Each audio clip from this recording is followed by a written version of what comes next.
The following podcast is brought to you by CDKOffers.com. Use offer code DIESHRINK for 3% off everything on the website and Broken Silicon for 25% off all Windows codes. All right, on with the show.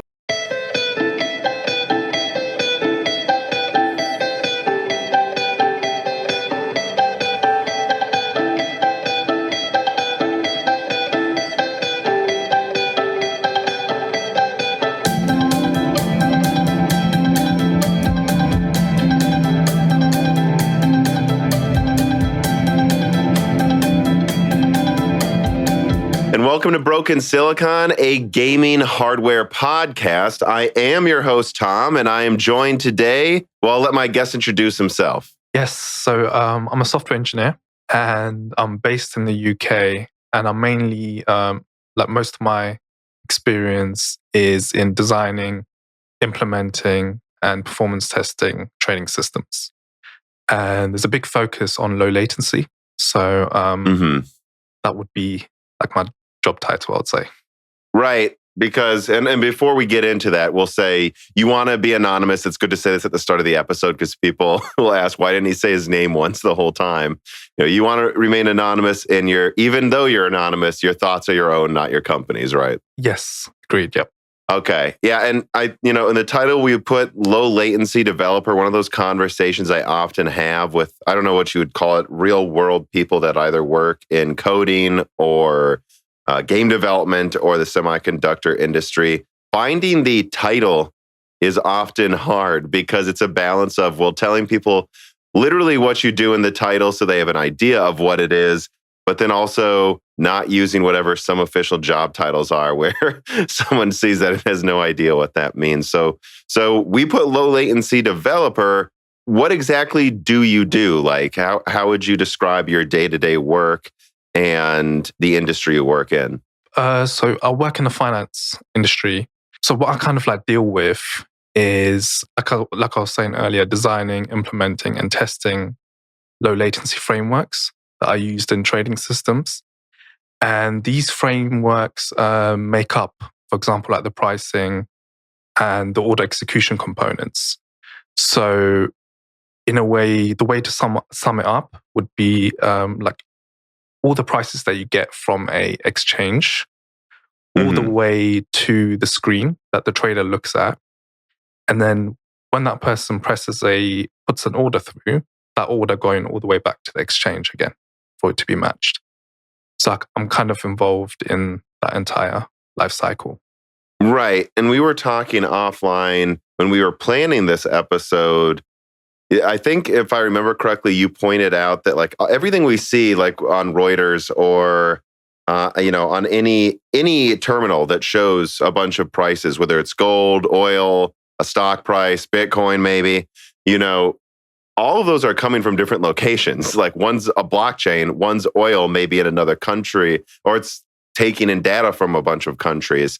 So even though we all see it in one feed, there's a physical location or something that's inputting the price. And your job, if I'm remembering correctly, is to make all of it appear instant on one output to someone trying to buy any of these at the same time. But there's also kind of a almost like supply chain of getting that price to the terminal. And they're all entirely different commodities. Yeah, exactly. So with a bank of this kind of type of scale, you'd be looking at supporting more than one instrument type. So for example, in the FX market, you'd be dealing with spots, and you would also deal with futures, which are basically just contracts. And ideally, when you're dealing with so many different exchanges, one thing you will notice is that each of them behave completely different. So from the protocol that they use, some of them use a really efficient, simple binary encoding protocol.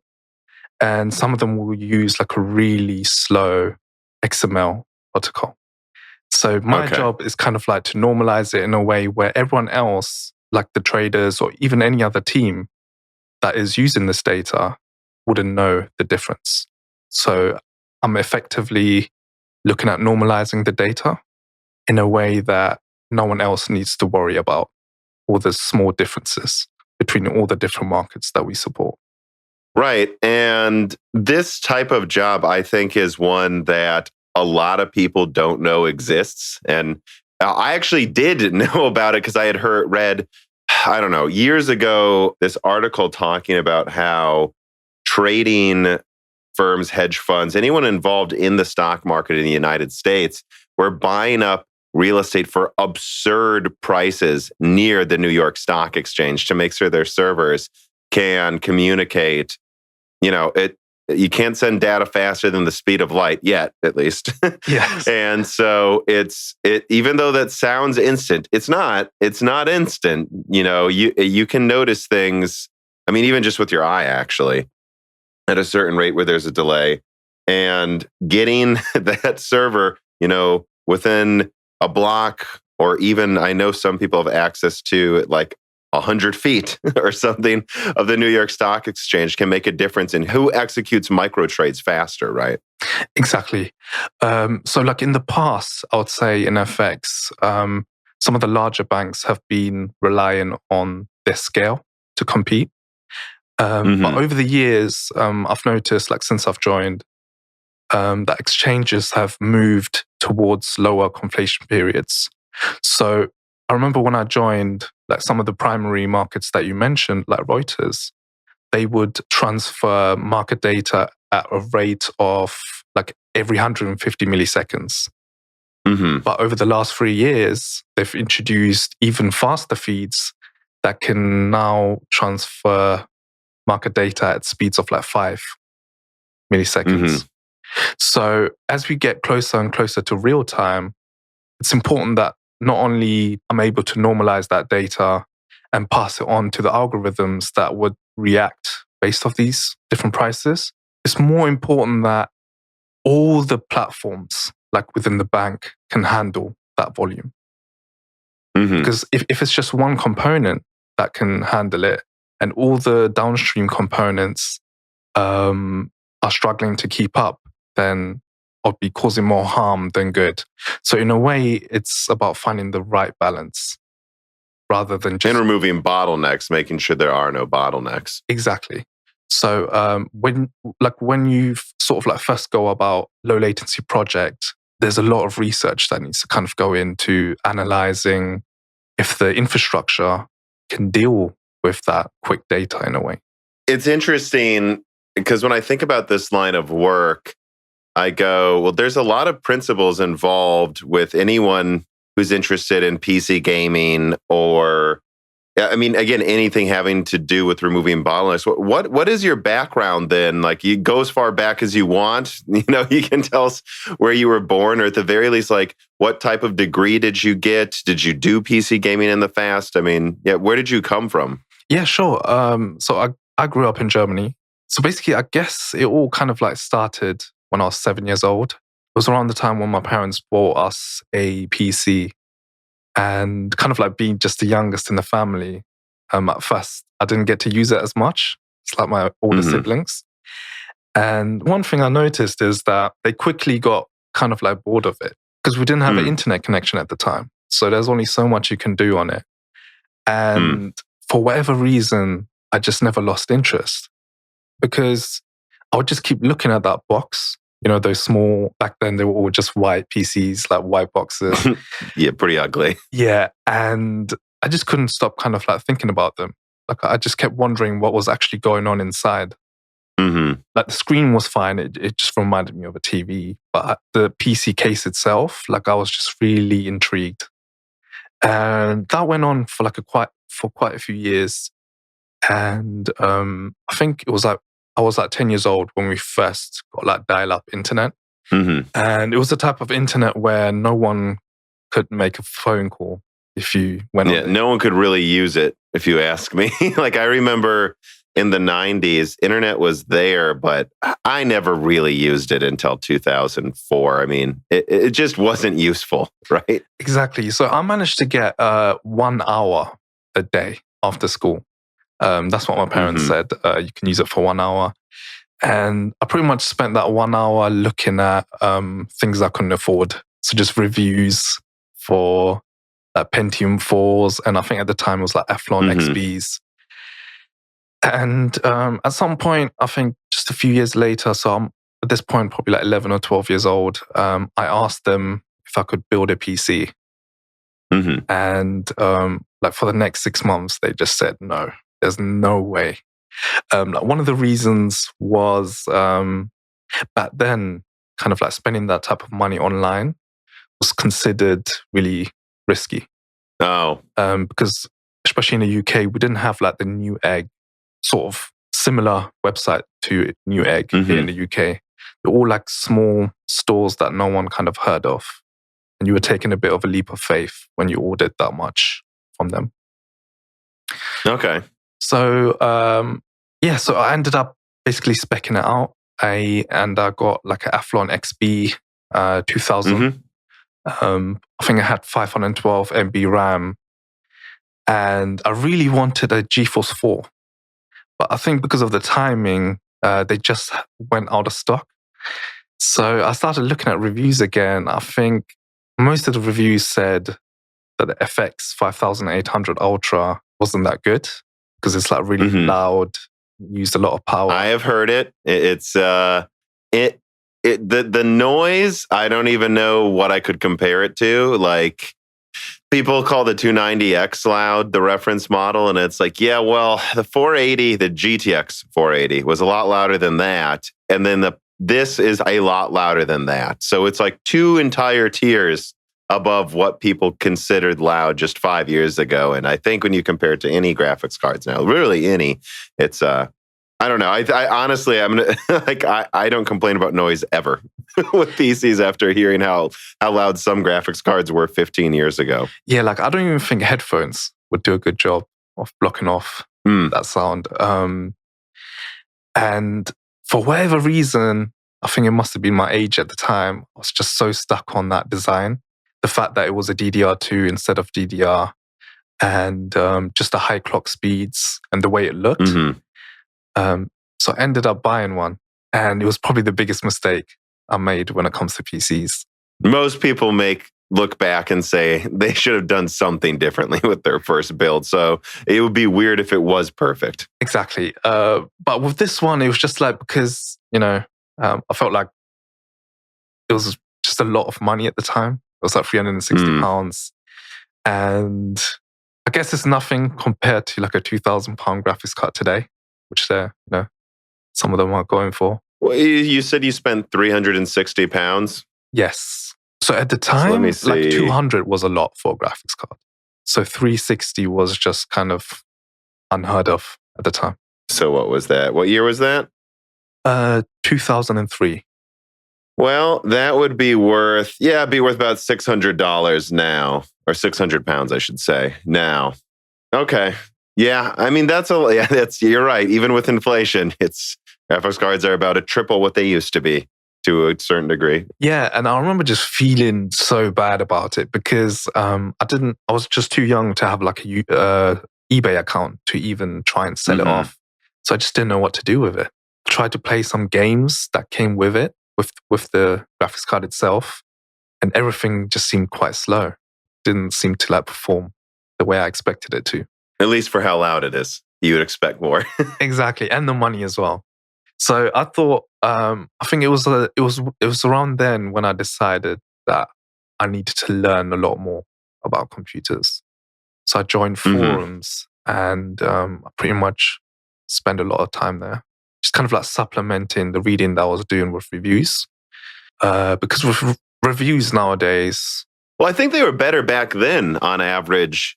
I do feel like the average reviewer is nowhere near as good as they were in the mid-2000s, though. Or would you agree with that? Although you're saying a lot of those reviews left you wanting. No, I think I went into it with the wrong mindset. I think I really wanted to like it because of the way it looked, and it was just so different to any other graphics card before it. So after that, I just pretty much decided that I needed to just learn a lot more. And forums at the time was the answer. And I would just spend so much time just reading, just talking to everyone else on there about their experiences. Well, so, okay, you got into PC gaming at an early age. I'd say really early age, actually, for actually building one. I don't think most people build them until they're teenagers. And what did you go to college to study though? And what got you into this line of work?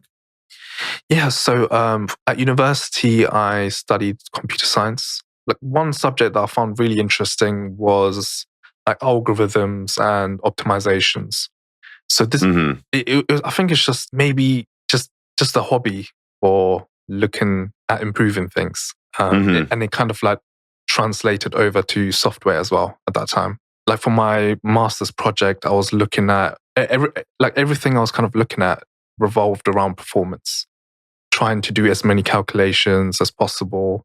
So, for example, like my lecturer, he asked me to work on this GPS navigation system Mm-hmm. that could work out the route for like a city, like 1,000 nodes, Mm-hmm. and I'll just keep going more and more. Like I'll try download a map with like 4,000 nodes, and I tried to scale it as much as I could.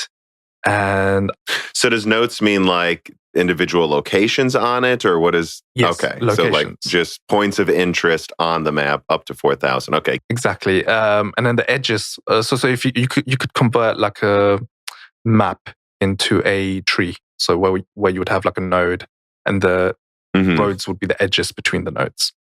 Oh, okay. I see. And I'll just keep pushing it further and further, to the point where I spent most of my time just writing the code, and I spent even less and less time doing the documentation, which was kind of like most of the Yeah. most of the marks. How they gradient stuff. Exactly. Yeah. I think it was around then when I knew that I really wanted to get into like some form of high performance computing. Mm-hmm. And optimization. Yeah. And so were there, so did like a recruiter reach out to you for this position, or did you specifically see this type of job and go, that's what I want to do? No, so initially I was looking for companies that were doing this type of work. So I applied for a bank and got the job. And the way the kind of like the graduate scheme works is that you get put into a random team at first, for like the first 10 months. And then for the second rotation, you would go and interview with like all the different teams and try to get a role. And for the first rotation, I was put in a team which was completely opposite to high frequency trading or anything related to low latency. So it's basically like a sort of like a back office role where most of the emphasis was on doing batch processing. And I remember being asked to work on this stored procedure, which was really, really complicated. And it was almost easier to rewrite it than to add functionality to the existing one. So I went about, just rewriting it. And it's one of those stored procedures that kind of just run every day during off-peak hours. And it takes 6 hours to complete. And when I rewrote it, it took less than 1 hour. It took around 40 odd minutes to complete. So I was really like happy with it. And I reached out, I called my manager over and I told him. And I remember his response. He was impressed, but he said, yeah, we don't really care about that type of stuff here. Like whether it takes 1 hour or whether it takes 10 hours, it's all T+1 data. We don't really care. And it was at that moment when I kind of just went on a hunt, like on a search to find some low latency work. So like when I moved into my next team where, there was a kind of like a focus on low latency, I almost noticed the opposite, where a lot of effort was spent on automating things. Things that we didn't want to spend time on, we would try and automate almost everything. Like even something that would take 20 minutes, if we could bring it down to 10 minutes, it was deemed to be worth it. For myself, personally, I thought that was pushing it a bit too much, like cutting it to work on something to just bring it from 20 minutes to 10 minutes. But it was nice to see that contrast between the two teams at the same place, at the same company. All right. So the next question I want to ask before we start getting into some reader mails here is, like, what literally is your job then, and what do you get told to do, and then how much time do you have, and then what is the problem you're solving literally sometimes? Yeah. So With the components that I work on mostly, I'm kind of in the middle of a lot of different moving parts. So, for example, if I was asked to implement a new trading system in a new region, it could sometimes take up to a year, depending on the region and if there's like any language barriers in that region. It could sometimes take up to a year to get the servers and set up all the connectivity that's required. You mean like for taking in some input in a part of the world, right? It's like we're going to start taking in inputs from here, maybe for this oil here or this mineral here. All right, find a way to make this as instant as possible to our main servers. That's what you'll be told to do? No, so for example, if we have a trading system in, say, EMEA, and we now want it to expand to APAC, we would have to replicate the whole thing. So we would need co-location servers with like cross connects to those exchanges. And just setting up those servers, just getting those servers and having all the connectivity done sometimes can take up to a year. And what would then happen is just naturally the amount of time that I get to write the code would decrease. Because as far as like the business is concerned, this project's been on the to-do list for a year now. It's just one of those ones that it's really hard to plan for sometimes. Right. Because like it's not until you actually know where it is, when it is, and what servers they'll use that you can write the code to reduce latency as much as possible, right? Like you can plan as much as that. I think you were telling me this offline. You can plan as much as possible, but with how optimized you try to make the code, you literally need to know exactly what you're working with, and you just don't until it's getting set up, right? Exactly. You can kind of compare it to like consoles even. Oh yeah. It'll be really difficult to do, close to the metal coding if you don't have the console available. Like, for example, with some of these brand new exchanges, they will give you some 30-page document with like sort of like basic API and how they expect you to deal with the messages that are coming in. Between the time that they give you this documentation and when the feed actually goes live, the design of their feed can change. So you could be writing code against this API, but then you find out that a few weeks before they've changed it. So now you're having to kind of like retest everything, redesign things. So sometimes you have to use experience that you've gained with another exchange and kind of use it here to kind of like look out for potential kind of like risks and stuff. Yeah, what you're talking about, I've heard very similar things described about the lead up to the launch of the PlayStation 5 and the Xbox Series X.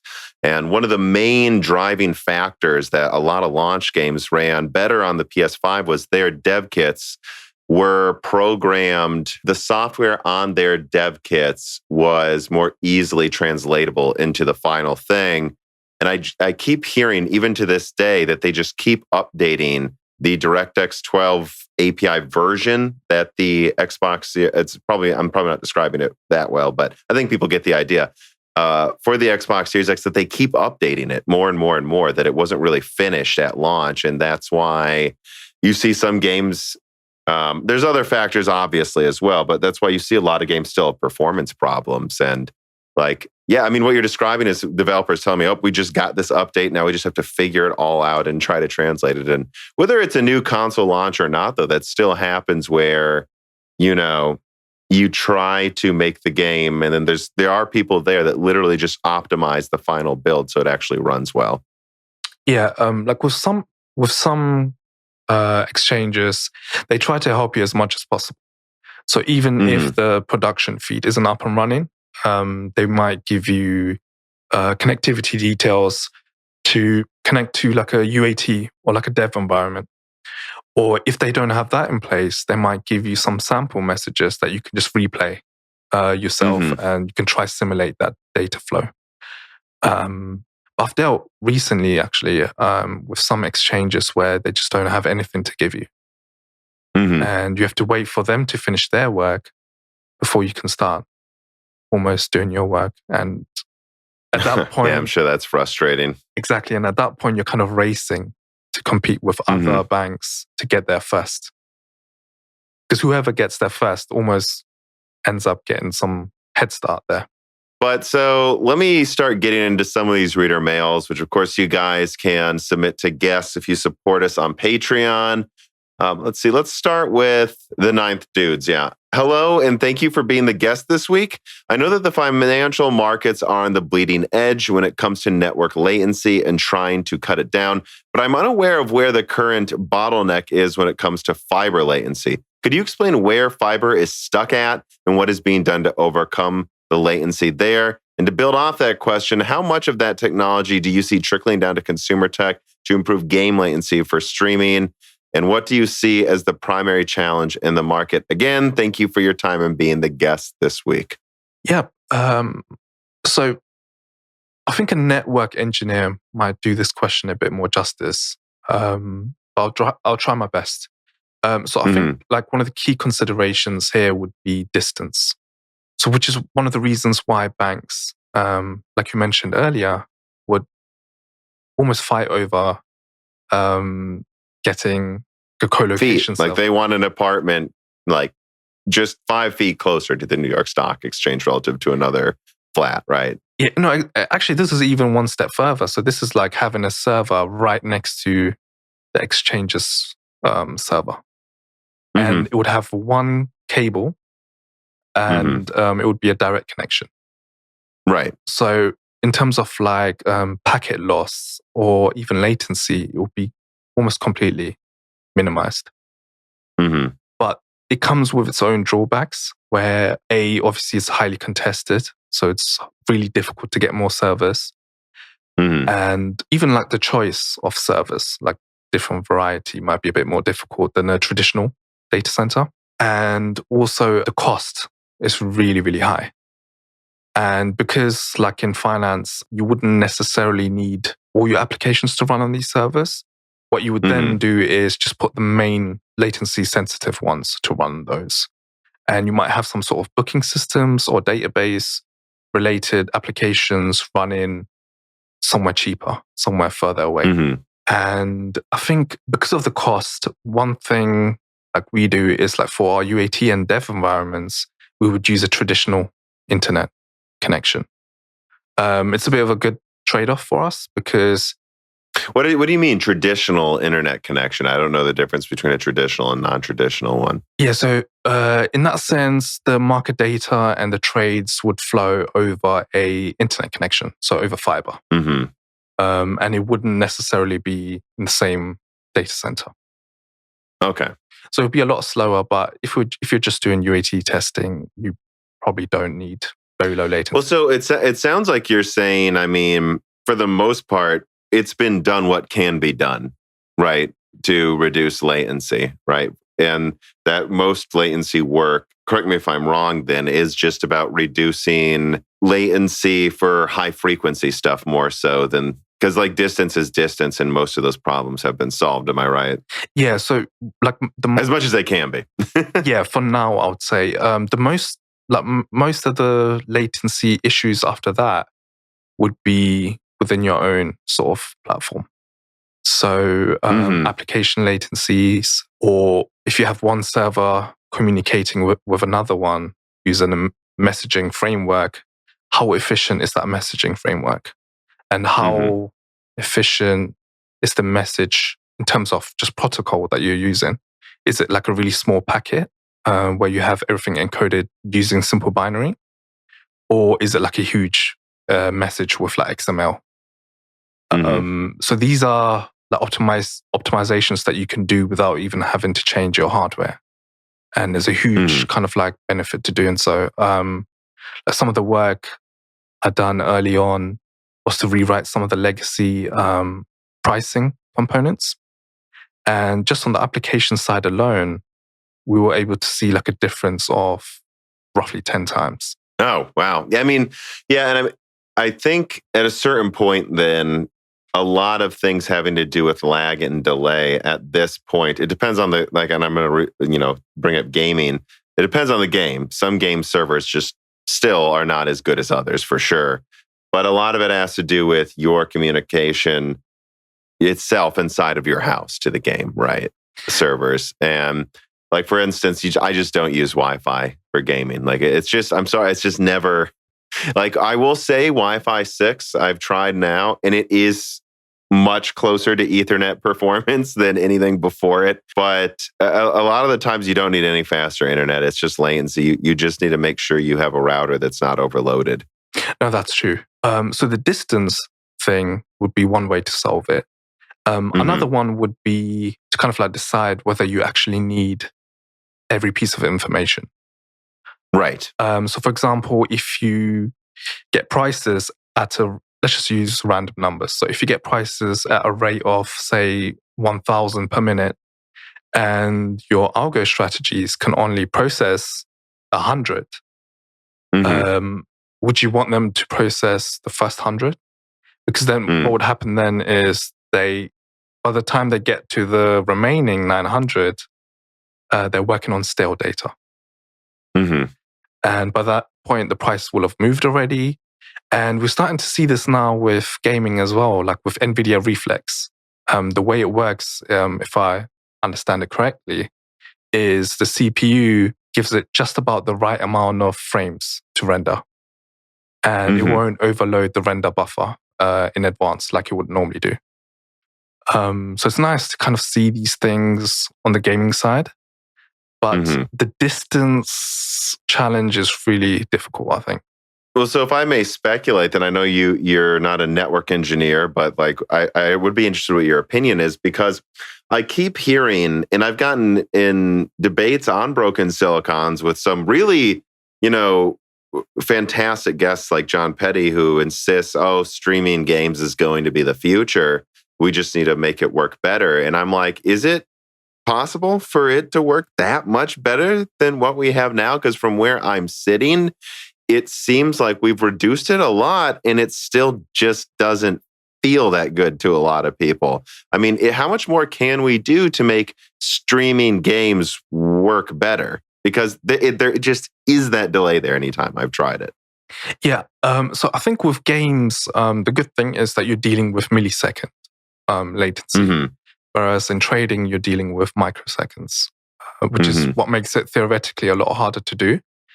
But the key challenge will be, even if you live close to one of your ISP's servers, like for example, the server that GeForce Now or Google Stadia uses, if that is too far away, then you will always encounter lag.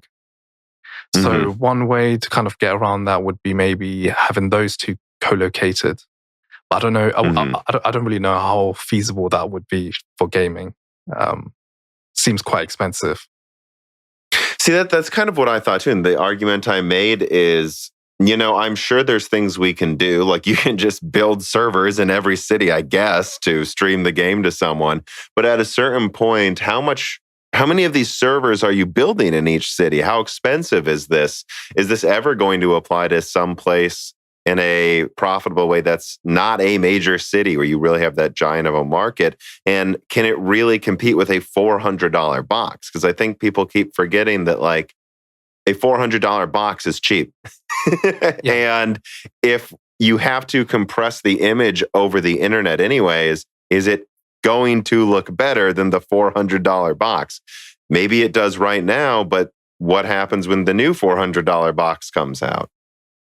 Yeah, I think we've seen that kind of like dedicated has always been slightly better than having something in the cloud. I think the main benefit of game streaming is that it's convenient. A bit like how consoles were when they first came out. They were just super convenient. All you had to do was go and buy a game and plug it in, and you would kind of just get on with it. But now, I feel like games consoles have just come so close to PCs, where you have to install updates, everything's online. There are performance settings now, and there's like more than one console version as well. And then when you buy it 3 years later, there's a new refresh. So I think with game streaming, one way to possibly look at this also is to use more efficient protocols. So I think they're already doing this, but so for example, they're using UDP to transmit the video, and then you could use something like video acceleration on the client side to try and reduce the latency as much as possible. So just doing things like that, what we kind of focus on in finance, because we kind of realized over the last few years that hardware is really difficult to change. It's just a long process. So most of the benefit that we get is from software optimizations. So I would assume that the game industry probably be doing the same thing at some point. So you do think that there's still room to improve the streaming performance a lot for games, though, over what we have now? Yeah, maybe not for all games. I think competitive first-person shooter games will be out of the question, I think, for the time being. Because for those, I think you need like less than 50 milliseconds. For all the other games, I think we're at like 200 milliseconds with like game streaming. I think if we can bring it to like say 50 to 100, I think it would be a good experience. Good enough experience, I think. Yeah.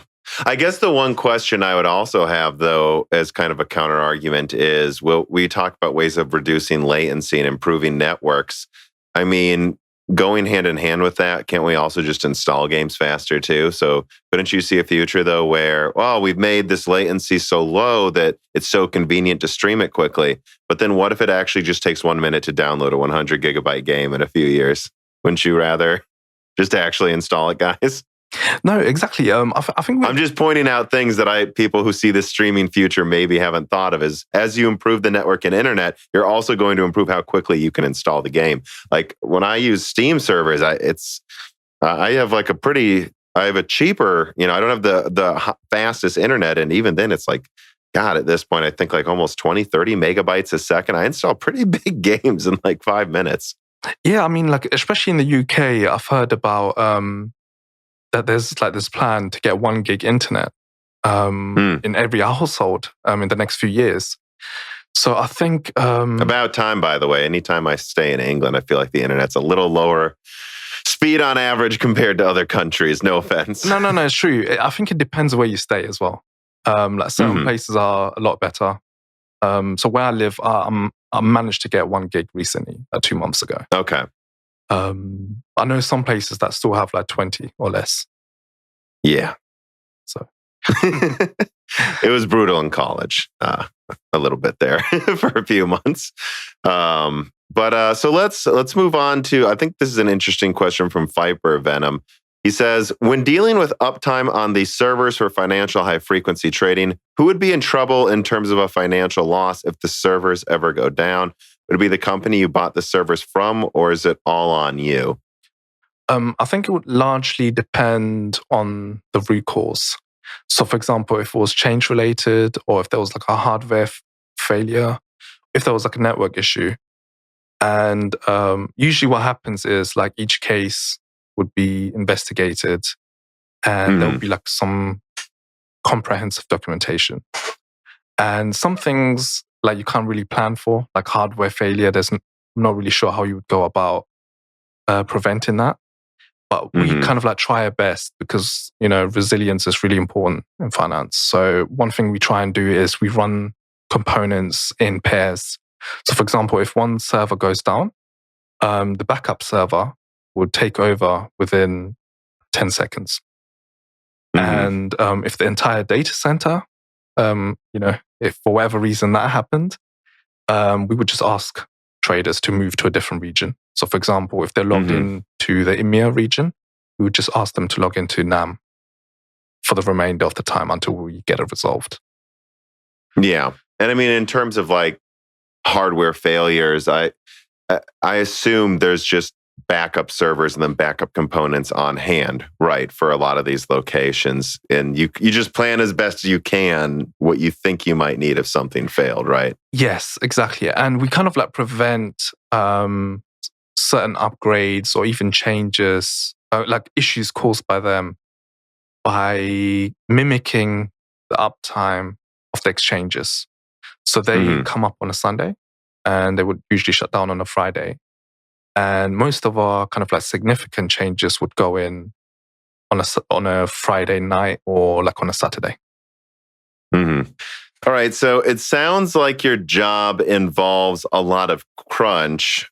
In an offline discussion, you talked about how it could be compared to crunch in the gaming industry. Do you want to elaborate on that at all? How much of the crunch do you think is just always going to be there and is inherent in coding? And how much of it, at least from your perspective, can be removed realistically? Yeah. So from my perspective, most of the crunch was usually from dependencies. So like I was saying earlier, there was always something that I needed to happen before I could start doing my work. And because the project had already started at the time, it would always look like the project's been live for a year. And then I would have only like a few kind of like weeks or months to finish and deliver the project. But and then when you add kind of like the low latency side of things, which is usually a kind of like iterative cycle, where you have to keep measuring, retesting, and redeploying new code, you can quickly kind of like run out of time. So there's kind of like a fine balance between trying to make things as quick as possible without sacrificing potentially working on something else that might give some more benefit to the business. Right, because it's always going to be there, right? The code could always be better, or you could always test it one more time, right? Yes, that's true. So one thing I try and do is I try and always make a list of kind of like the biggest improvement for the least amount of effort. And I'll just order them in that manner and just kind of like tick them off every single time. And you quickly find that the items that will give you the small benefit sometimes take the longest. So it's not always worth spending time on those. Yeah. And like in terms of like the gaming industry, I think that there's definitely, to say that there's a problem with crunch, it definitely seems to be there. Like we can all agree that enough people complain about it, that it's definitely a real thing. But I feel like some of the conversation also just needs to be that, can we just admit that it's probably always going to be there to some degree though? Because there's always going to be that 1 month before release, no matter what. And there's always going to be that one more feature you either wanted to add or double check that it works. And at least in really not just games, but anything involving code, right? It's really, I think people think of like programmers and coders as kind of detached people. But if you think about it, coding is really an intimate thing. I mean, it's really no different than like, at least how I'm thinking of it right now, whittling wood. Every chip you whittled off of that wood was one little motion. Every line of code, someone typed that, at least part of it, or something that made it. Like, it's just so much of yourself, even though it doesn't look like a human, is going into making this. And that turns into a thing where the closer you get to release, you're like, I put so many hours into this. I'm going to put another 30 in this week just to make extra 30 this week, because I don't want all that work I did to not be the best it can be. At least that's how I often felt, because I did some coding in college. Like there's just, you put so much effort in, right? Like that, it just has to be perfect. And I felt the same thing actually working at General Motors for safety for cars. It's like, if this thing has a safety problem, people could die. I did my due diligence, but I should still just probably check it one more time, before launch. No, 100%. Like especially in finance, like the level of scrutiny is quite high when something does go wrong. Yeah. Yeah. So if there's even like a remote kind of chance, like if we feel that we're only like 80% sure or like 90% sure with this release, we would just pull it. It's not worth. It's never worth the risk. We can always delay it by a little bit. Because money has to work, right? Yes. And this is very different than we've seen in the philosophy of some recent games that have released, where they're like, well, if it works 80% of if it crashes once every 2 hours, I guess that's okay. If your money, and this is something, by the way, I try to explain to people who are like looking at alternative cryptocurrencies right now. And it's like, well, look at all these features they want to add. It's like, yeah, some of those coins just had wallets that lost their people's money. I mean, that's unacceptable. The only thing money has to do is work. Everything else can be added later. If it ever loses your money or you can't use it, that is an inferior currency, right? No, 100%. That's completely unacceptable. Yeah, there's a lot of people working on cryptocurrencies, I think, that do not have any background in finance because they're applying gaming coding principles to people's money. And that's when I talk about why Bitcoin matters. It's like, that one has 12 years of uptime. That one's never had a wallet disappear like IOTA or something. It's like, I would never use it if I had to actually worry about just deleting what's in my wallet. That's insane. So that's like one of the reasons why, when there's a new game, when they start discussing a new game, and they say that they're going to support the next generation consoles, the last generation consoles, and all these different consoles like Nintendo Switch, the PC, I always get a bit worried because how can you code something that is supposed to work on all these different machines really, really well? You could do it if you have a lot of time and money, but most of the time they are releasing a new game every year or every 2 years. So it's a bit unfortunate that they do go down that route of kind of over-promising in a way. I would have, like for example, with Cyberpunk. I would have just preferred if they supported the new consoles only.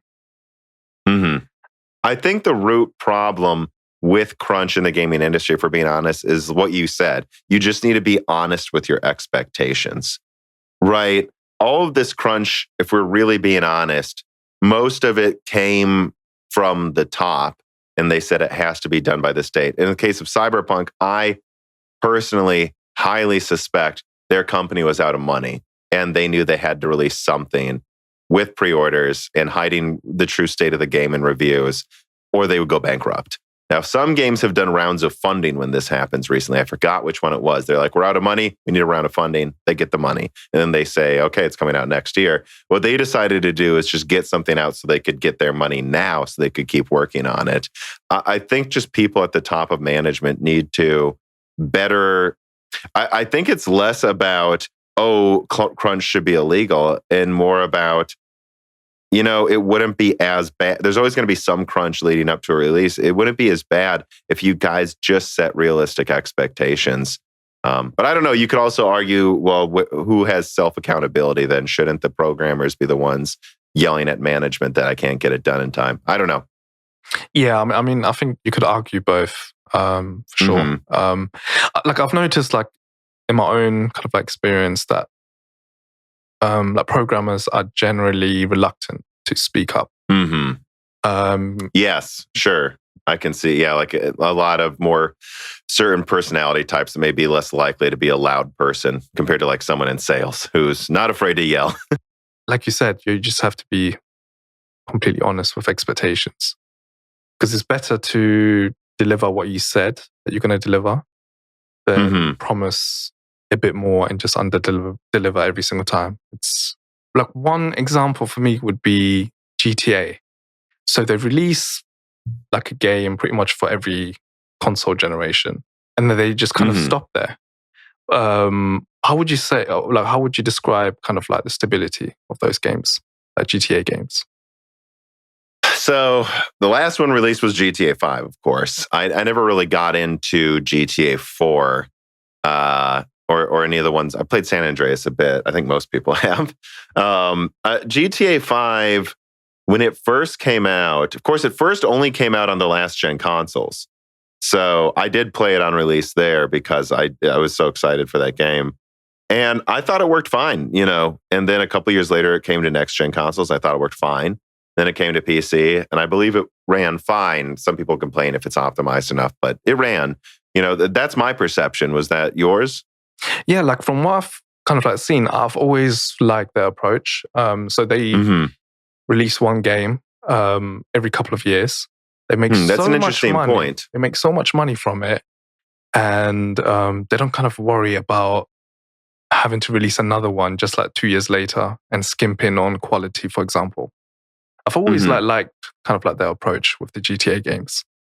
I've never heard someone make that point you're kind of making here, I think, though, right? Where it's, they don't release their games like Red Dead Redemption 2, Rockstar doesn't, on every console at the same time. Red Dead Redemption 2 came to PS4 and Xbox One first, and they just made it work well on those. And then they brought it to PC, and it worked. And again, I know some people complain it's not optimized enough, but I don't know, that game worked perfectly on release, on PS4. And you can complain about if the graphics are worth the hardware needed if you want, which I would argue with people because I don't think people realize how many things are on screen in that game at once.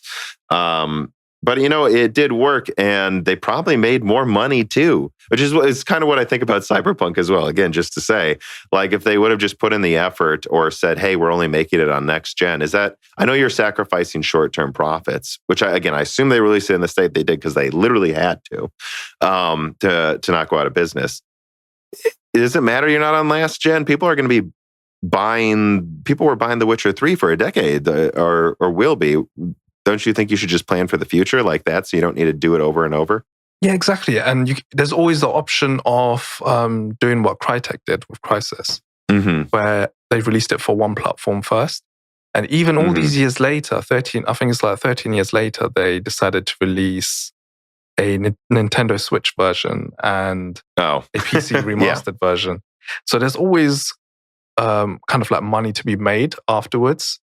So I don't know. I have the mentality that I'll just prefer them to get it to work on one platform first, fully, and then move on. Yeah, it seems like we keep coming back to the idea that you just need to keep expectations in check and plan accordingly. And there's just a lot of enthusiasm, I would imagine, in game programming where they want to do everything at once, and then they just hope to get it done in time. Whereas, that type of mentality just doesn't work in the financial space, right? You only do one thing at a time because it has to work, right? Yes. And like the longer that one thing takes, the more we kind of lose out on market share, the more we lose out on potential revenue. So it's always kind of like very important that we finish one piece of work first and then move on to the next.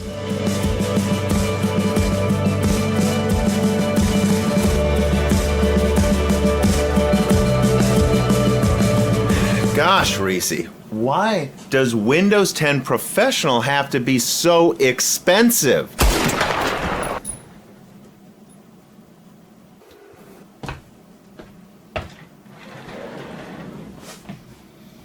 Don't listen to that, nerd. Listen to me.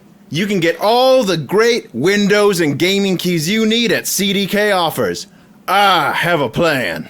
Go to cdkoffers.com to get all the Windows Professional and Microsoft Office keys you need, and games as well. Add them to your cart, and you can even apply one of them City Slicker promotional codes like DashRink for 3% off software and Broken Silicon for 25% off all Windows codes. I do have an account on this website, and it is ultra easy to use. Just submit your order, use PayPal, credit card, or Bitcoin, and go to Windows website to download Microsoft Professional. One more time, that's go to cdkoffers.com. They are a fantastic sponsor of Moore's Law is Dead. Use offer code DashRink for 3% off everything on the website and Broken Silicon for 25% off all Windows products. Now, back to the show.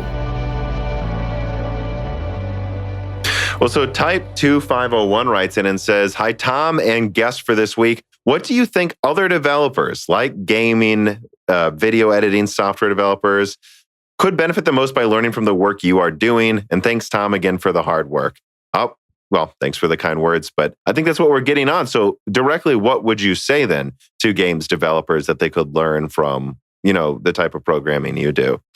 So I think they're already starting to do this, especially with games. Because I remember when, this was like quite a few years ago, when most of the reviews focused on average FPS benchmarks. And it was only around, I think, when SLI and Crossfire came out, when there was this issue around micro stuttering. Especially around the Kepler, GTX 600, HD 7000 series, because I think at first in the 4000 and HD 4000 and 5000 series in Fermi, they were just blown away by the frame rates. And they weren't even looking at the fact that 200 frames per second isn't much better than 60. Yes. So I think what it was is people just didn't know that even though it was 200 frames per second, there was some sort of latency issue going on in there. And it was only after this when I started noticing that reviews start to kind of like include in individual frame latencies and FPS at like the 99th percentile and the 99.9th percentile. And you're also starting to see this with like monitors, where for the longest amount of time we had like 60 hertz panels, and now they're racing towards 360 and above. So I think we're already kind of like getting there in the games industry. The only thing I would kind of want from them a bit, I guess, as a fan, not as a software developer, but as a fan of games, is like a bigger focus on stability and quality control. Yes. I just want it to work. I don't have a lot of spare time anymore as an adult, Like, just let me know when it's done. I don't have a shortage of other games to play in the meantime. Yeah, it's just that these trailers, like when you see these trailers, you really get excited and you think about pre-ordering a game. And then when you go to play... Yeah, I don't anymore. If it's not in-game, I don't care. Like, I just literally don't care anymore. Like, I'm numb to the whole trailer thing with maybe a handful of exceptions. And that's only from developers that I know haven't screwed up yet. Yeah, well, like, which ones would you recommend in that sense? Oh, which developers? Yeah. I mean, well, we've been talking about one. I think Rockstar and Naughty Dog have a legendary track record, And I believe there's another one, Insomniac, I would put up there as well. They created, the several most popular series that I think they've had like one bad game. There's another one too. There's another couple too that I'm forgetting. Probably Valve as well. They don't really make games anymore, but I would put Valve certainly on that list of when they make something, it's almost always great, right? Yeah, I was just about to say I believe there's another one I'm forgetting too. I don't remember which one, but there is another one that I'm forgetting. No, I fully agree with that. They release games literally once a blue moon, but when they do, it's going to be great. I like that about I'd actually include From Software. Like, not all of their games have been the most optimized, especially on console. Like the 30 hertz games, like Bloodborne, unfortunately, still just doesn't have a good patch for it. But when From Software makes a game, it's good. I don't think they've made a bad game really since Demon's Souls. All the Dark Souls have been home runs pretty much. I've never played those. Even if you don't like those games, right? But I think people who do would say that. I'm guessing that's like a console exclusive, right? Not Dark Souls. All 3 Dark Souls are on PC. Okay. I mean, I own them. I don't own the first one on PC, I suppose, but I own the second and the third one on it. Yeah, and Sekiro. I might have to check it out. So one game I started playing recently is Warzone. And I noticed that they have like in-game latency metrics and stuff. And it was quite interesting to see that. So on top of like the average frames per second, they now have CPU time, which kind of like measures how long it takes for the CPU to render one frame, and GPU time as well. And I just thought it was quite interesting to see that in a game. It's not something I've seen. It's on PC though, right? On PC, yes. Yeah, okay. Because I don't believe the console version has that. Now, you'd be surprised. A lot of games have that now, where you can just show all of it on screen. Oh, must have been. Probably didn't notice that. It's kind of becoming the new thing to just allow you to do that as well. But let me continue this conversation though. Robert Algia writes in and says, when the software that you run on all the servers on gets updates and restart and requires a restart, how does that affect the system supported? Is it more of a small delay in processing as you wait for all the servers to come back online? Or is it more of a rolling update where you constantly have servers talking to each other and the updates going on sequentially? Yep. So it really kind of like depends on the change that's involved. So for example, if it's like a small config-driven change that will simply introduce new financial instruments or thresholds or values, then we would normally do this dynamically during the week using like a UI or maybe like a DB update. And because we mimic the exchanges in terms of uptime, if there's any larger changes like software patches and things like that, then we would normally be doing this on a Friday evening or Saturday. And this kind of goes into more of the hardware side questions for you. So Steak and Chicken Man writes in and asks, for high frequency shading, is core count clock speed more important than bandwidth? In other words, in environments like cloud, DDR5 and PCIe 5 and CXL are poised to be game changers. How much do you see these technologies affecting what you do? Like, and I think we talked offline that they're Intel servers for now too, that you guys aren't using any AMD servers, right? Yeah, so some of the more recent ones that we have are Skylake based. And some of the older ones are actually quite old, Sandy Bridge and DDR3. But yeah, I've been kind of like on the lookout for some AMD servers going forward, but we just haven't had the chance to kind of like look into those yet. But I hope we do soon. Well, and you've said that, usually the servers you guys get are like 1 or 2 years outdated when they arrive new, right? Like that's how long it takes for the approval process in this type of industry. Exactly, yeah. So like by the time you kind of order it, it's probably already outdated by a year. And then when you receive it, it's completely, so it's been 2 years at that point. So. Well, yeah, even my last guest, who is an IoT director, he said that, even when it came to AMD and as a fairly recent switch that they ended up going with Naples, so Zen 1 instead of Zen 2 or waiting for Zen 3, simply because like that's just, even though they switched in the past year, that's what was available, right? Yeah. Just to kind of like answer that question. The future. Yeah. Yeah, that question. I think it kind of goes hand in hand, both the clock speed, core count, and the bandwidth. Because you can't have a lot of cores and clock speed without the bandwidth to feed those cores, right? And having it the other way around wouldn't be helpful either.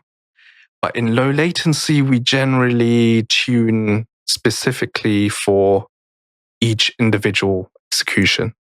So whether it's one execution or whether it's 100 or 10,000, we want it to perform at very low latency levels, but consistently. So sometimes you would sacrifice all out kind of like throughput just to achieve low latency on an individual execution level. So that's kind of the question I'm asking too, is it's like, I know there are these different, both from Intel and AMD server chips where some of them are like, 64 cores or as many cores as possible, clocked somewhat lower, and then they run at like 150 watts to be efficient with 64 cores. But then there's some versions of EPYC chips that are like 400 watts, but they can boost to 5 gigahertz. So you guys is it all about looking for the highest clocked Xeon you can get? Is that as important as it having a bunch of cores, or is it a balance? Because I think most people don't care if it's clocked high. Some, like the server engineer I've had on the show before, couldn't care less if it was clocked above 1.4 gigahertz. We would kind of like focus on running multiple components that are lightly threaded. Okay. So just you'd want more of the highly clocked ones so that an actual execution is as fast as possible, but then you'll just have a ton of chips. Yes, exactly. Because whenever you introduce multiple threads, it's very difficult to achieve low latency. just because of the inherent nature of like context switching and having to deal with multiple threads reading and writing to a cache, you start to run into loads of kind of like problems. So one way we get around it is by following the kind of like single writer principle, where one thread will write to it and one thread might read to it, but you do it in a way where there's very little contention, or you can even avoid it by using like kind of a sophisticated lock-free frameworks. Okay. And that is different than a lot of the people I talk to who work with servers. Again, usually they just want as much throughput as possible, whereas this is more of a balance. I mean, how much of like these new technologies, PCIe 5, DDR5, are interesting to you just are they interesting to you because you believe they'll lower latency even further, or? So I think DDR5 is really interesting because I feel like we've quadrupled core counts, but we haven't really either increased the memory channels or even the memory clock speed hasn't increased that much since then. Because it's all kind of like happened with DDR4. We've gone, like even on the desktop side of things, we've gone from 4 cores to 16 cores now, but we still have the same dual channel memory. Same with like APUs, right? I've seen a lot of people say, where's the 12 compute unit Renoir? And it's like, I think AMD thinks most OEM laptops are either going to put in a dedicated card or they're not going to have RAM that can take advantage of 12 compute units. Like we're still using DDR4. I guess now there's, LPDDR4X and stuff, but. Yeah, so with DDR5, I think it's a bit unique in the sense that traditionally, I remember when DDR1 was still a thing and DDR2 just came out, a lot of people were still recommending that you should run a really fast DDR1 kit if you could run it at like really, really low timings. I think it was like 12225, I think it was. I don't remember the exact late timings, but I do remember them being. Again, you see this a lot with new DDR kits that the bandwidth overall looks a lot higher, but the timings are significantly worse. Yeah, and with also, I think from what I've done a little bit of reading on DDR5, and each kind of like stick acts as 2 channels. Yeah. So even if like DDR4 and DDR5 is running at the same speed, you get a slight bandwidth improvement, which is quite interesting. So from that perspective, I think DDR5 is something to look forward to. But because we've run almost all the kind of like applications in memory, I'm not really sure where PCI Express 5 would come in. We avoid kind of like writing to disks unless it's like a database.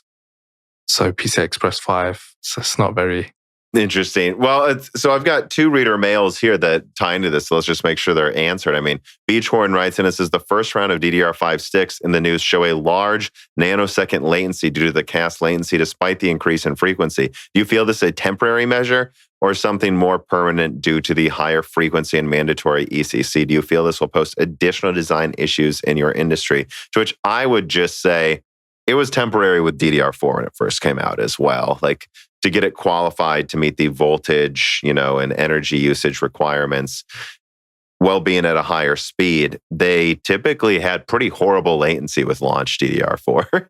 I mean, so I assume that's somewhat temporary with DDR5, but do you not feel it is? And do you think even with this increased latency in that regard, that it would be worth it because it is just more bandwidth overall with how it works? Yeah, I think with DDR5, it might be probably the first time where it's worth it straight away, I think. Aside from maybe the cost, because obviously it will be really expensive for the first 2 years, yes, like it always is. But from just the little bit of understanding that I have on it and the little bit of reading that I did on it, I think it will be quite beneficial to have it straight away. That's interesting. I didn't expect you to say that, actually, or I wasn't sure if you would say it matters either way at the very least. But if for gaming, though, I have to say that I kind of just I would almost think it will not help as much for unless again, right? Unless we're talking about like a 32 core, whatever it is, Zen 4 chip, which needs the bandwidth, needs DDR5. I suspect that there will be some games where, like with Alder Lake, where you can choose between a DDR5 and a DDR4 motherboard, that some games will just prefer the lower latency and not need the extra bandwidth. Because there are some games that just like really tight timing. But it sounds like for your applications, the extra bandwidth just will be used then. Yes. And also, I think generally on the desktop side of things anyway, I tend to skip the first generation of DDR5 or DDR3, whatever it is, because there's always like Me too. some sort of memory controller bug or some sort of chipset bug. Or cost twice as much as the alternative. Exactly. Let's be honest, that's a huge one for me. So I'll probably, we'll do for an upgrade at this point, but I'll probably just wait until the second gen. Mm-hmm. And then Benjamin Cannon writes in and says, a real question. Well, I'm glad we don't want fake questions, Benjamin. And he says, what are your thoughts on PCIe 6 using quaternary 4 bits possible over the traditional binary? And thanks for coming on the show and helping us learn more about technology industries. Yeah, thank you for having me. But to be honest, I wonder what the impact would be, because I think in the spec, they talk about it being backwards compatible. So it supports both 2 bits and 4 bits. So I wonder what that means for the products, like for SSDs and things like that. I haven't looked into PCIe 6.0 at all. Right now, I'm just covering 5.0 a little bit because Alder Lake will and Zen 4 will support it. PCIe 6 is not something I'm personally looking at all right now. No, same here. I can see it being used in a really high IOPS scenario where you deal with for scientific purposes, or even like in finance where you do a lot of simulations on huge data sets. I can see where it would benefit there, but from a low latency perspective, there's probably not much difference, I think. Well, yeah, that's even with PCIe 4.0 when it first came out, really was only beneficial in double-digit regards for like large data sets and simulations. So same thing. Illyrium writes in and asks, a few years ago, people were paying 5 digits USD for the fastest bin Xeon to get the best edge in getting your trades transactioned ahead or on par with other traders and brokers. With the ongoing stall at 14 nanometer for Intel, do you know what these players have been upgrading to? Did anyone switch to AMD yet? Oh, so I guess we've already touched on that. Do you know if anyone is switching to AMD in your industry? Not that I've heard of. Of so far. So we bought some servers recently, but that was just before Zen 1 came out. So this was, I think it might have been around 2016, 17, I think. Okay. So like for us, I guess the next opportunity would be when we expand to another kind of like emerging market, a new region, and then we could look at brand new servers. Because the general approach has always been to just get more of things you already have when you run out of capacity, rather than replacing what you already have. As we've covered with the other server engineer too, like when the security vulnerabilities pop up, they just bought more Intel because it was easier than switching to AMD. Yeah. So like one phrase that I kind of like hear always getting thrown about is that the free lunch is over. And this was well before the 14 nanometer issues. So when kind of like clock speeds stopped increasing that much and we started going towards multiple cores, at that point, people started rewriting their software to get most of kind of like the benefits. Of having a bunch of threads, yeah. Exactly. And I think I mentioned it earlier that we rewrote like an entire component. And ended up being 10 times faster on the same hardware, same infrastructure. And so when you say the free lunch is over, you mean that for Intel or just in general? Just in general. Like, the there used to be a time when you didn't have to make a change to your software and you would get free performance improvements with just clock speeds. Oh, so you're from the perspective of programming. The free lunch is over. We now need to do a good job to utilize newer hardware. Yes, exactly. Yeah. Okay. So I guess that kind of gets me to the final thing about this subject, though. Pijo writes in and says, is there any reasons not to go with AMD if you are a new trading company setting up a brand new server, right? So is there any reason you won't switch next time you guys need to implement one? No, I mean, I think that's a really good question because like Zen... Because we get why you haven't up until now, right? It's kind of delayed, and Intel was still as good, even right around when Zen first came out for most uses, especially low latency, I assume. But at this point, with Zen 3, with Zen 4, is there a reason you wouldn't consider them for the next upgrade? Not really. So, from the top of my head, the only thing I would look into investigating, if I was to use it for like a low latency application, is how the CCX and the CCDs affect the latency. Because I know I've found out that like whenever there's some sort of communication between the CCXs, like especially on a Zen 2, where there's 4 on each, there are much higher levels of latencies involved. So with Zen 3, that improves a lot more. And I would love to get my hands on one of those to just test it out, to try and see what the impact is. But so you would say before, and not even just an abstract, you're sure before Zen 2 still had real concerns, not just from you, but other people, and being implemented for this type of a use case because Zen 2 did have more latency? No, this is just like my own kind of like take on it. Oh, okay. The reason why we haven't had like any AMD systems in the past is because it's just really difficult to even get AMD workstations. So getting AMD servers would have been just even more. It's just a bit of a hassle to get approvals for these type of things, for like new systems. Just a lot of questions raised as to why we're going for a completely different platform. But if this is like a brand new use case, then yes, I don't see why you wouldn't consider it. So not replacing an existing location servers, but if you were adding a new location, they would consider AMD moving forward, do you think? Yes, 100%. Okay. All right. So here's an interesting question, I think. Cass writes in and asked, when does it make sense for a company to switch from a general purpose CPU to a custom built ASIC? Like in your industry, is anyone looking at like even custom x86 or, I mean, like, because, for those wondering what I mean by custom x86, I understand there's only so many licenses out there, but I know some supercomputers are supposedly going to get a custom version of Milan from AMD. And I know there's custom ARM CPUs, although now they're being bought by NVIDIA possibly. But, like, is there any consideration to like design one CPU for low latency? Because you'd almost think this would be a good place to do that. Or is that not something really being looked at anytime soon? So I've kind of like heard about people using this in finance, but in a strictly trading platform, I think there are some drawbacks that need to be considered.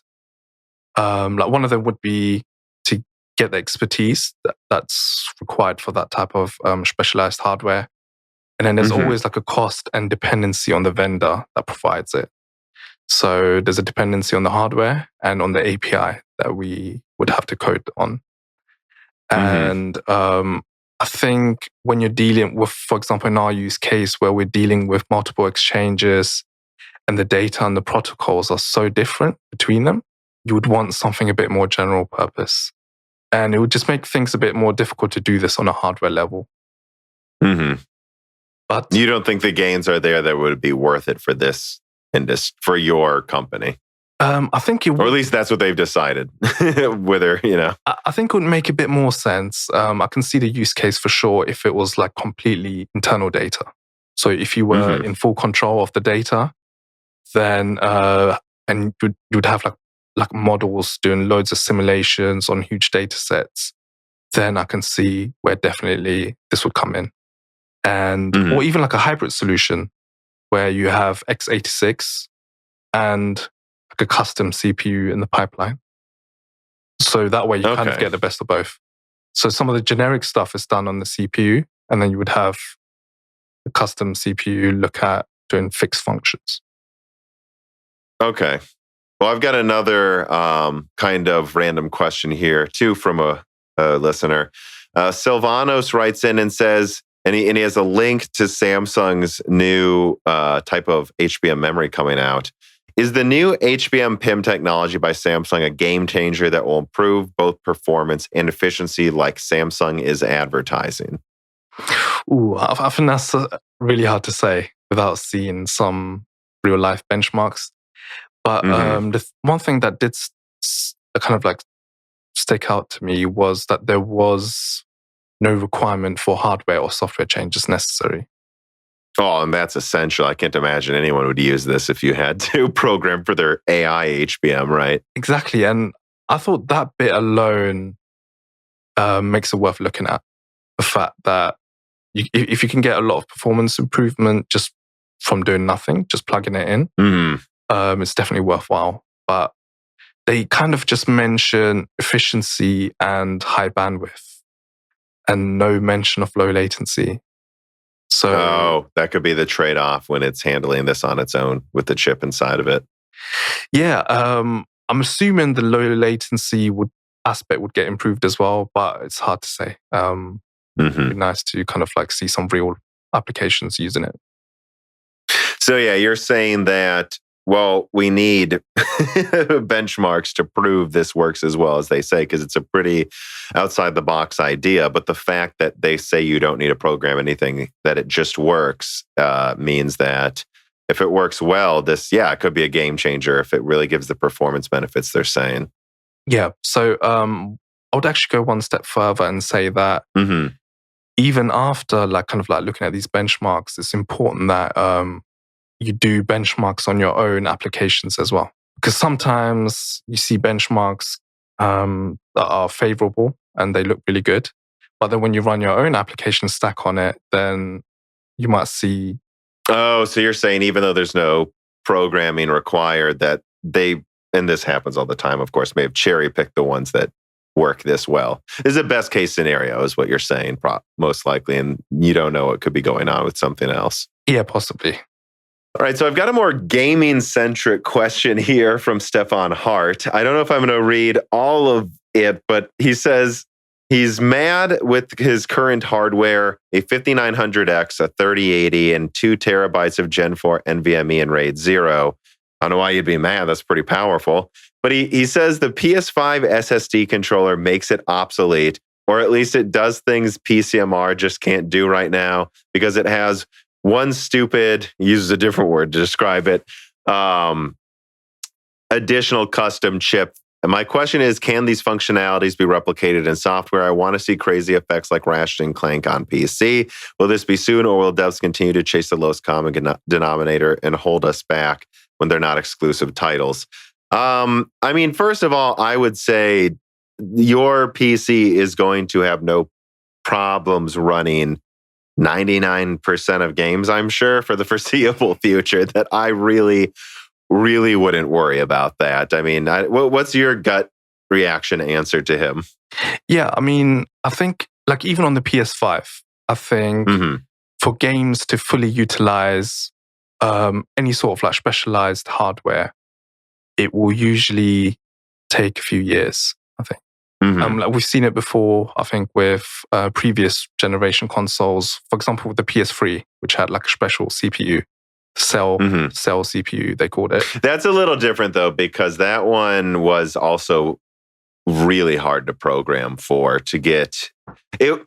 So to get the most out of the PS5's hardware, you of course need to program specifically for it, without a doubt.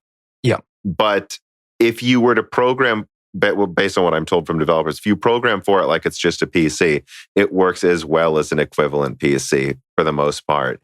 Whereas the cell processor, if you programmed it like a normal PC, it worked significantly worse than far cheaper CPUs. That was the problem with the cell. Yeah, so I think with like in regards to the SSD, you would probably need to build that functionality into the game engine itself to really use it.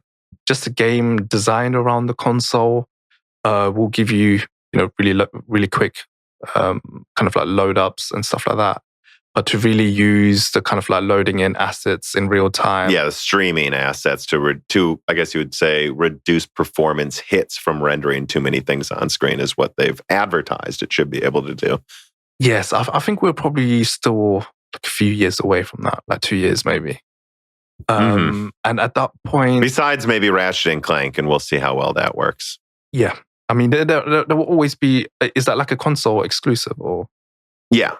Yeah, and it, at least in the demos, and I haven't paid much attention to it I don't think I've ever even played a Ratchet and Clank game, but from the demos I saw, it can pretty much pull in like portals to literally jump to other levels instantly. So that's like the streaming in of new levels instantly is what they're advertising it's doing. Yeah. I mean, I've always felt that with special hardware, it will require extra time to use it.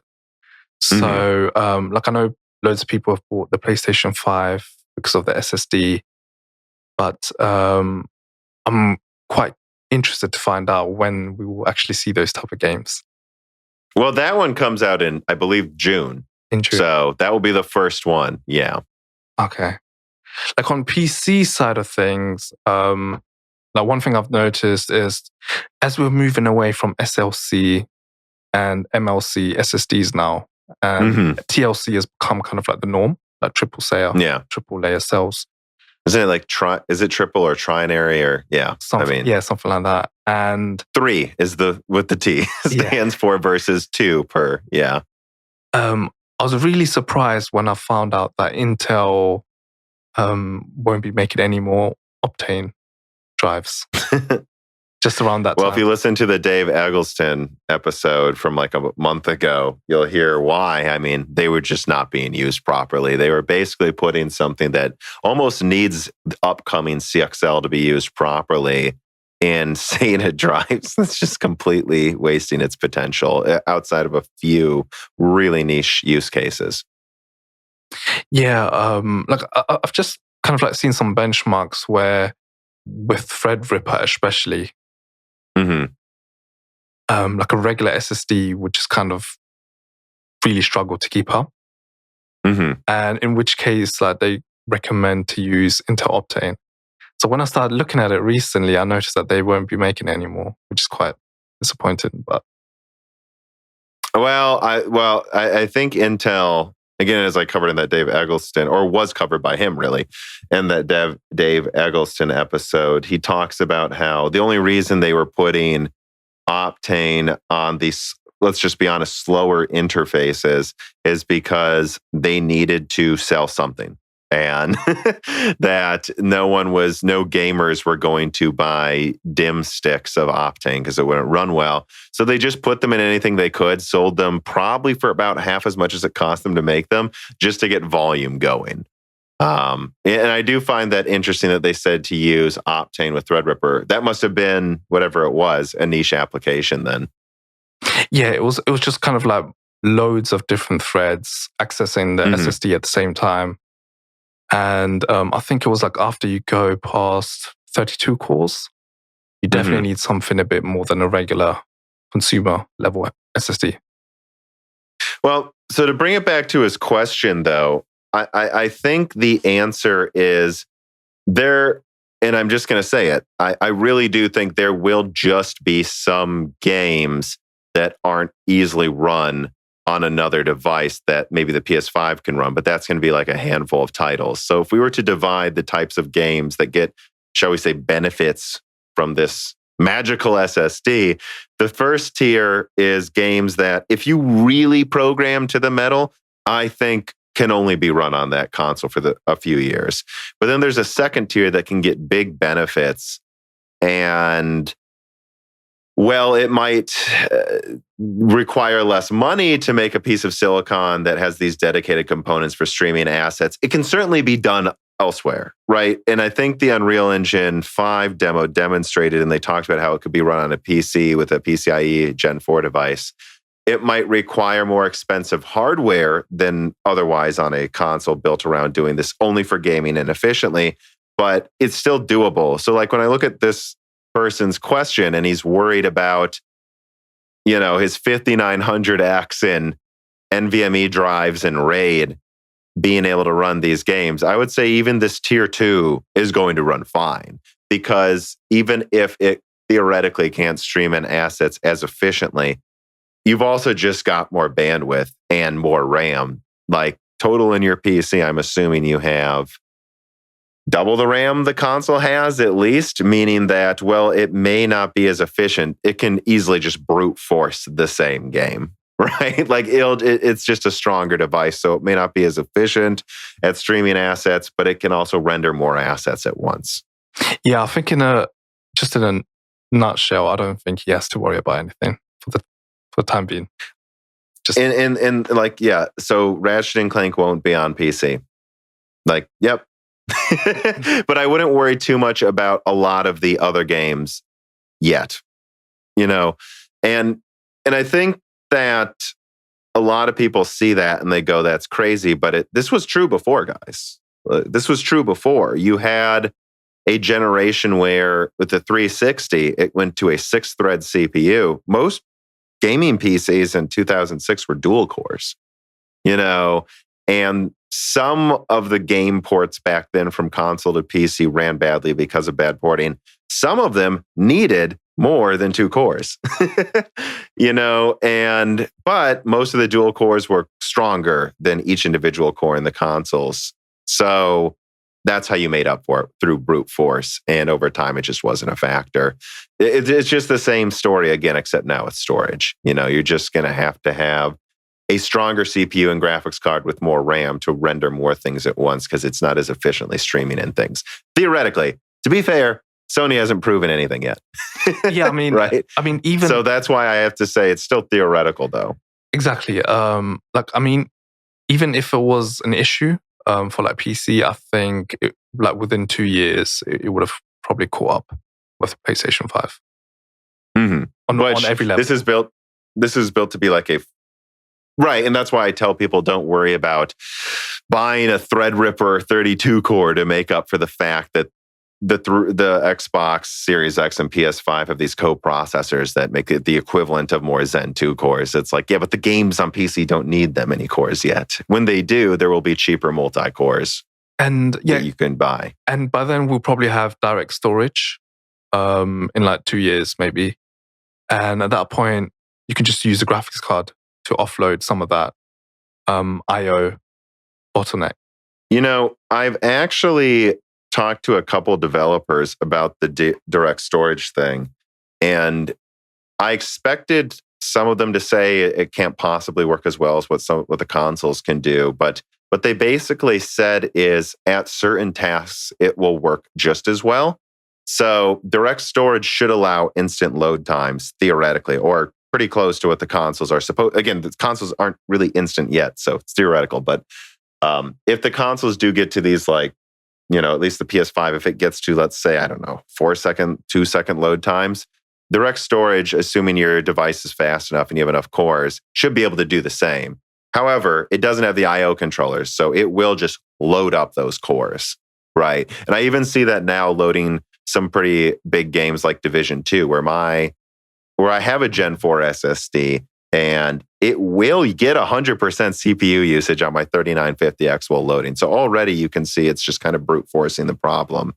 And then the one thing they said they're not sure about is asset streaming, though, because there are direct pipelines in the Xbox and the PS5 for sending the assets directly without having to go through as many controllers that you have on a desktop. So I think we can get the instant loading just through brute force with direct storage, but I am skeptical that there's some asset streaming things that won't be done as easily unless you just have a ton of cores. But again, that's 2 years from now. So I wouldn't worry about that too much yet. And again, I wouldn't freak out about all these games you can't play. There's going to be some, I think, that straight up can't run on PC for years, but I don't think it's going to be I don't think it's going to be half of them or something. Yeah, I think it might just be like one or two, maybe.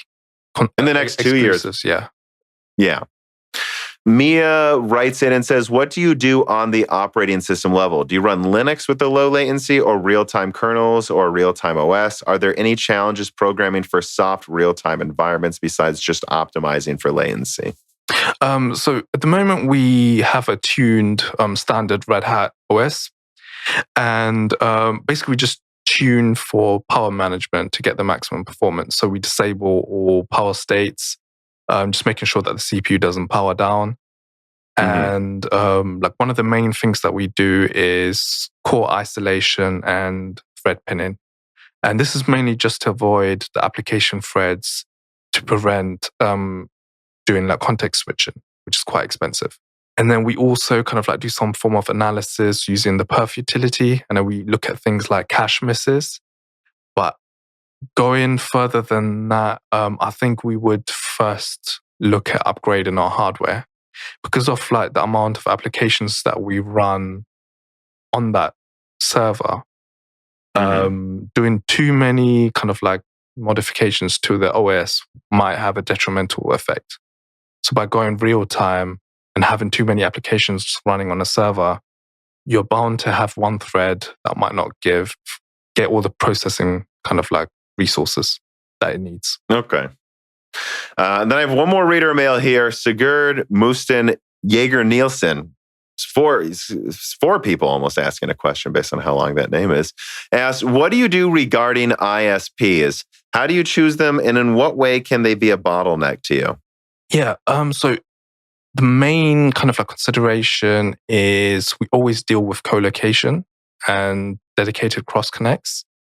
So in that sense, we're in the same warehouse and we're in the same. We have like a one-to-one connection to the Exchange server, and by having a dedicated line, we don't really usually worry about bottlenecks in that sense. Okay. Well, that's all of the reader mails. We actually got through all of them. And if they weren't asked, I'm pretty sure we covered them anyways in the subjects we went through. So is there anything else you want to talk about while you're here?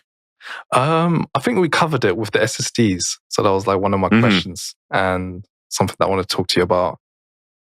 But other than that, what do you think about potentially, even with DDR5 getting introduced, what do you think about just increasing the amount of memory channels in general, like in desktop and HEDT, like from 2 to 3 on desktop, and then maybe from 4 to 6 on the high performance?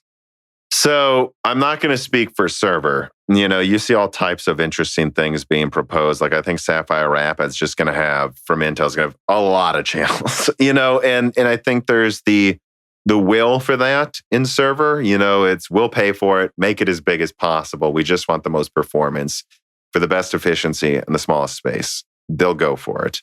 When it comes to desktop, though, I do see a lot of people in the comments section go, oh, why haven't they made it quad channel yet? Why haven't they done this yet? Why haven't they done that yet? And it's like, well, there's a lot more cost constraints on desktop.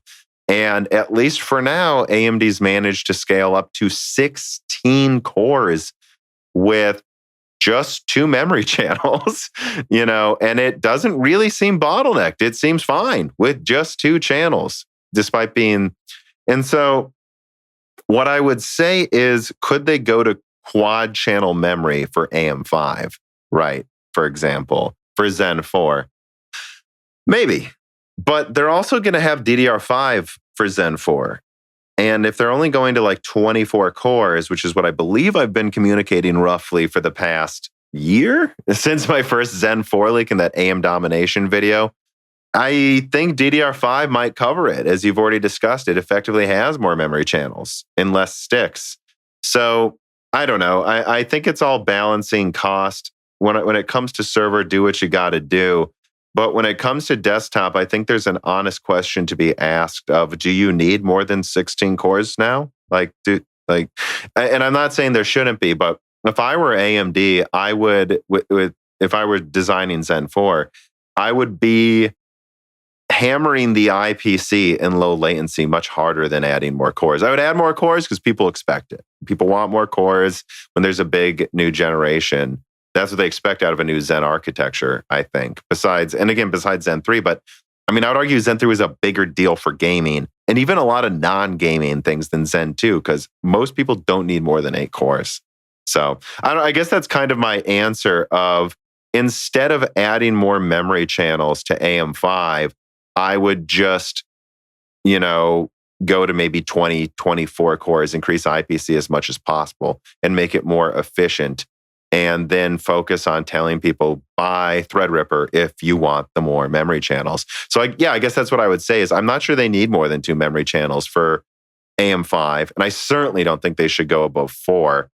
And even if they do that, they should make sure they can keep the motherboard cost below $200. And then for Threadripper, I say, bring 8 memory channels to Zen 4 Threadripper. Go for it, and then just tell people if they want more than 24 cores and a bunch of memory channels, well, then you clearly have a lot of money and you're doing something for a business. Pay up, man. Come on. This isn't a charity. Yeah. That's my answer. No, that's fair enough. It's just that I think Intel, they introduced triple channels a few years ago. And Well, they did for, what was it? God, the Halem. They had... Yeah. That was 6 channel. No, it was 3 channel. It was 3 channel, the i7-920. Sorry, guys, I'm really tired now. This is being recorded right after the giant 6800 XT review I put out. So I'm running on fumes a bit. Yeah, I mean, they did triple channel then. They're quad channel right now. And then Threadripper is 4 channels right now, besides the Pro version that came out. That is 8 channel now, too. 8 channel, yeah. I've seen some benchmarks on it, and I think there was only one benchmark that used more than 4 channels. You see that's my point then. I think people keep asking, well, why don't we add more memory channels? Well, they don't need it yet. And then, but if it's for APUs, they've only got 8 compute units in the APUs. I think they're going to bring out much more powerful ones. But then DDR5 will be out. And DDR5's bandwidth, gets up to around GDDR5. And so that's enough to support, an APU that, I don't know, gets up to, depending on how they do it, it could probably get about as strong as a 580 with DDR5. So do they need 4 memory channels? Maybe. I don't know. I just... Like when I hear with my Alder Lake leak, when I hear Intel wants to beat the 5900X at multi-threading and crushed at gaming, and they have no intention of trying to beat the 5950X at multi-threading because they're like, just buy a HEDT system at that point. I think they have a point. Yeah. But the configurations on the Alder Lake is quite interesting. I think would have been nice to see more bigger cores and less amount of smaller cores. Like, for example, like a 12 plus 4, maybe. Yeah. They could. Well, but keep in mind, right, as I covered in my latest Alder Lake leak, the IPC one and confirming desktop performance, which is what I was talking about just there, beating the 5900X. I think that it's about optimizing performance per watt per millimeter squared. And if a Gracemont Atom core is a third the performance of a dual-threaded Golden Cove core, and again, remember, it's clocked lower. That's why I say that too, people. Then, it also, you can fit 4 Gracemont cores in the space of one Golden Cove. So it's technically like 20, again, these are estimates, right? Like 20% more efficient at performance per millimeter squared. So do you really need more than 8 big cores? At a certain point, shouldn't you just add more little ones for the multi-threaded tasks if it takes up less space? Yeah, I mean, especially because they're targeting that CPU for gamers. I think that approach is pretty good. Having 8 but they're going to have to prove it works well. Yes. And in fact, I could see Sapphire Rapids possibly working really well for financial trading servers, although I believe that one's all big cores, So, but you could almost see them design a server chip where they have like 1 or like, I don't know, right, 8 5.1 gigahertz big cores, and they just throw 128 Atom cores behind it for throughput. Yeah, I mean, as long as like the OS can deal with scheduling, which they're going to have to prove it can. We'll see. Yeah, as long as the OS can do it quite in a smart manner, I think it'll be good. Mm-hmm. But yeah, so that's my answer. And I've even heard that some of the like mobile chips that are cut down, that they're not even necessarily going to cut it down from 6 cores, 6 plus 8, I should say, to 6 plus 4. They actually plan, from what I've heard, to cut it down to 2 plus 8. So just 2 big cores and 8 little cores. Then that might be what like mobile i5s or i3s are. Oh, and if it works well, it should work well, right? Yeah. You still have 2 big cores for IPC. And we'll see. The battery life should be hopefully good with that. Yep, that's what, again, that's the way I put Alder Lake is this. They're confident about it at Intel, and it has to work, because if it doesn't catch up to at least close to Zen 3 overall, then my God, what's going to happen when Zen 4 comes out in a year? I mean, yeah, don't they come out around the same time? Zen 4 and Alder Lake. Actually, Alder Lake should come out quarter 3. Zen 4 should come to server at the very end of this year, and then desktop should come out probably quarter 2 next year, maybe probably quarter 2. Okay, based on what I'm hearing, right? You know, it's not official. So I'm guessing maybe there will be a Zen 3 refresh with DDR5, because they can't possibly. Yeah. Right. That's what I've heard, is that they're considering like a Zen 3 Plus on AM5 actually before Zen 4 is even out, to work out the bugs in the motherboards and get something, which again, that's why Alder Lake has to be good, because even if it just beats the 5900X, it's like AMD could just, refresh Zen 3 on like 6 nanometer or something, which I suspect they might do on AM5 with DDR5, and boom, they just matched Alder Lake at everything again. So but it's again, it should be a much better situation than what's going on right now, where actually when this comes out, I actually got word from a source today that Rocket Lake's been delayed to the end of March. So that's just 8 cores and uses more energy than it uses like as much energy as Threadripper. So There's quite a lot of people looking forward to it, to Rocket Lake, like gamers, like streamers, from what I've seen. Yeah, they shouldn't be, because they think that game performance will be pretty good because of the benchmarks that Intel released. 4% better. Hey, I'm not going to bet on that being a good every percent counts. No, but Intel's cherry-picked benchmarks were 4%, right? So in the best case scenario, it's 4% better. It's not going to be the best case scenario when third-party people benchmark this.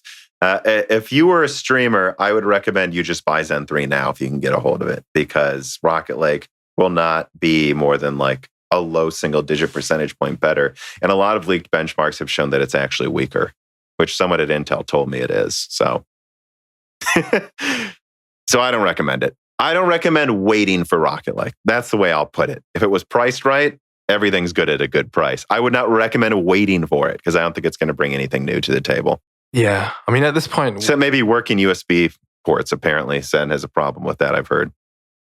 Yeah, I heard about that. At the moment, it's hard to get anything, so... Which is what I'm saying. If you need something now, I wouldn't be waiting. I would just get Zen 3 if you can get what you want. Yep. If.